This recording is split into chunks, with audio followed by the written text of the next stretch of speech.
Čaute, ahojte, vítam vás v ďalšom videu. Dnes ti chcem ukázať jedinečnú pamäťovú techniku, vďaka ktorej si zapamätáš prakticky vlastne čokoľvek.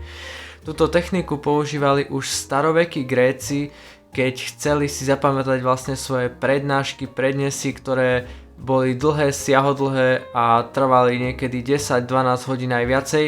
A na to, aby si mohli zapamätať všetky tieto informácie, potrebovali špeciálnu techniku, ktorú sa my dnes naučíme. Prvýkrát som sa s touto metódou stretol na strednej škole, ale nie od učiteľov, ale úplnou náhodou som na to narazil na internete a veľmi ma to zaujalo, tak som to skúsil. Povedal som si, že veď za to nič nedáš, tak to skús.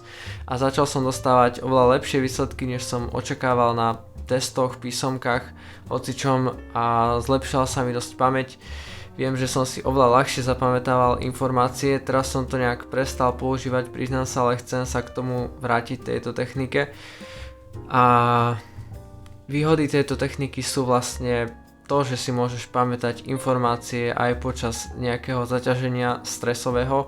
Vieme, že stres blokuje vlastne nervové sruchy a prenášanie signálu medzi neurónmi, čiže aj spomínanie si.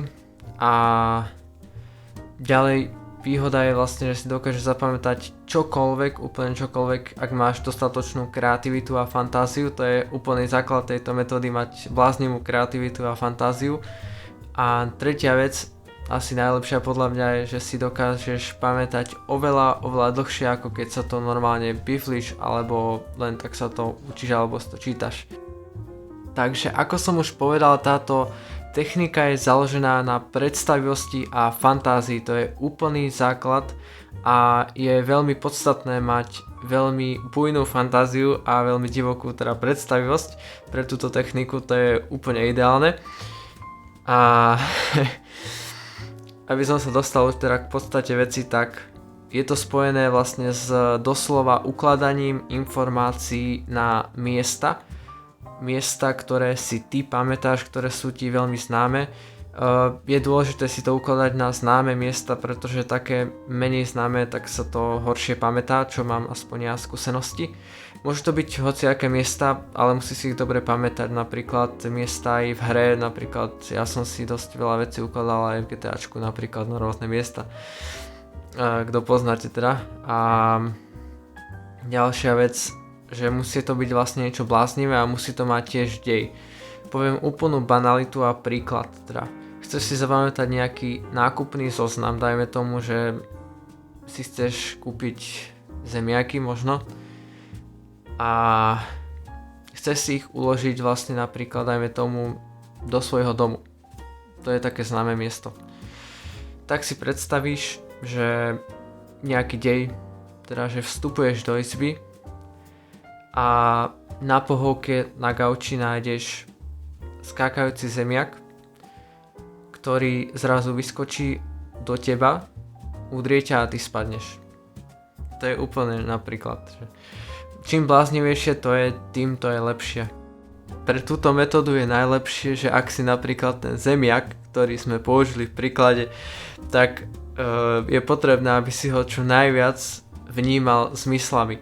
To znamená, že ten zemiak ty musíš cítiť, ty ho musíš vidieť, ty si musíš predstaviť, ako držíš, po prípade si predstaviť, ako chutí, a teda keď sme uviedli príklad, že do teba narazil, tak si musíš predstaviť aj tú bolesť a ten pád vlastne, že ako by si sa cítil alebo cítila. A touto technikou si teda dokážeš zapamätať nielen nákupný zoznam, napríklad, že zemiak uložím na gauč, potom napríklad mrkvu uložím, čo je vedľa gauča, napríklad klavír, potom ďalej melón napríklad uložím zase, čo je vedľa klavíra, nejaký nábytok.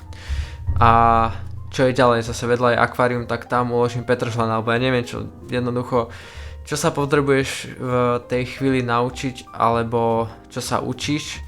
Môže to byť aj dejepis, literatúra, anatómia, hoci čo to môže byť.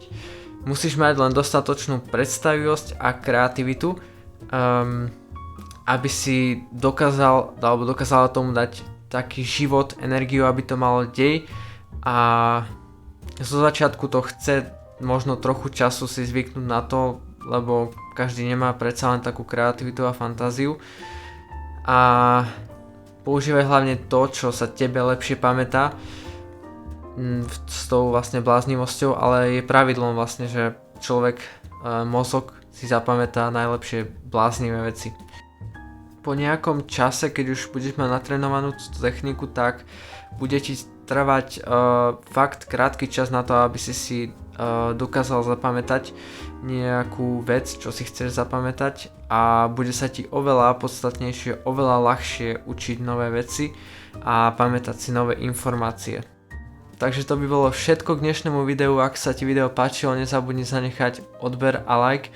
Ak máš akékoľvek otázky, neváhaj písať do komentárov, rád ti na ne odpoviem. A tiež som ti veľmi vďačný za každú podporu, či už na sociálnych sieťach alebo Patreone. Ďakujem.